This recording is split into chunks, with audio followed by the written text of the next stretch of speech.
Red fruits and vegetables aren't just delicious. They're packed with powerful nutrients that support brain health, heart health, and even reduce risk of chronic disease. From the lycopene in tomatoes to the betalains in beets, these natural pigments do so much more than just adding color to your plate. So let's break down the science behind red fruits and vegetables and why adding more of them to your diet is a smart move for your health. Dr. Sarah, in a recent video, you summarized the benefits of eating the rainbow. Would you like to deep dive into each color family and talk about what makes these foods so special? I would love to. Quick recap, the same chemicals that give fruits and vegetables their distinctive colors are phytonutrients, and different classes of phytonutrients have different biological activities, so they benefit our health in different ways.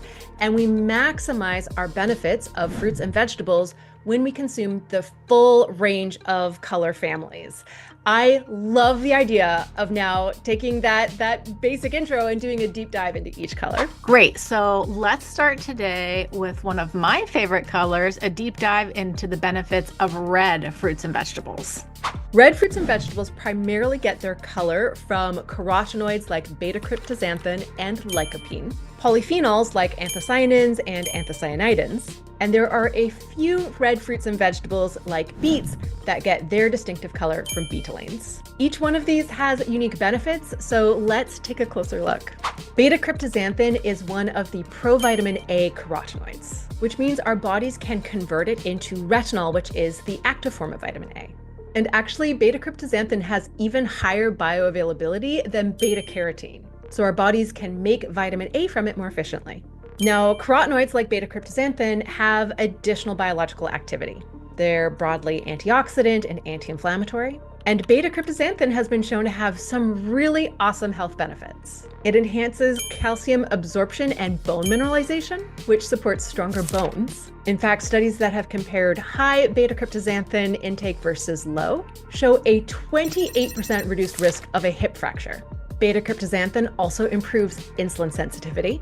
A large 2004 study showed that high beta-cryptoxanthin intake versus low reduced risk of type 2 diabetes by 42%. Consuming more beta-cryptoxanthin-rich foods can also improve your serum cholesterol, lowering both LDL cholesterol, the bad form of cholesterol, and increasing HDL cholesterol, the good cholesterol.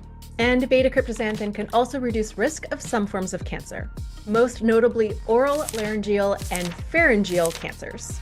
And getting more beta-cryptoxanthin from our diets can just make us healthier overall. As measured by all-cause mortality, an indirect way to assess whether or not something is good or bad for us overall. And a 2022 study showed that people with the highest beta-cryptoxanthin intake had a 27% reduced risk of all-cause mortality compared to people with the lowest beta-cryptoxanthin intake. Another carotenoid that gives red fruits and vegetables their distinctive color is lycopene. Now, lycopene is not one of the provitamin A carotenoids, so our body can't turn it into vitamin A. But like other carotenoids, it has antioxidant and anti-inflammatory effects. It's particularly good at reducing risk of cardiovascular disease, thanks to lowering blood pressure and improving vascular function. One meta-analysis showed that higher lycopene intake versus low reduced risk of coronary heart disease by 27%. And a 2020 study showed that higher lycopene consumption reduced risk of stroke by 29%. Because lycopene reduces inflammation and oxidative stress in the brain, it's also linked to a reduced risk of developing Alzheimer's disease, in addition to just better cognitive function as we age. Lycopene has been shown to reduce the risk of aggressive forms of prostate cancer, and it just makes us healthier overall. High lycopene intake reduces all-cause mortality by 24%. Anthocyanins and anthocyanidins are a class of polyphenols that can give deep red, purple, or blue hues to fruits and vegetables. So for example, strawberries owe part of their distinctive red color to anthocyanins and anthocyanidins, which, because they can cross the blood-brain barrier and have antioxidant and anti-inflammatory effects directly in our brains, have been linked to a lower risk of neurodegenerative diseases like Parkinson's disease and Alzheimer's disease. One meta-analysis showed that higher anthocyanin intake reduced risk of neurodegenerative disease by 34%. They also improve vascular function, so higher intake has been associated with a 23% reduced risk of cardiovascular disease. And anthocyanins and anthocyanins are fantastic for supporting eye health. For example, reducing the risk of age-related macular degeneration by 20%.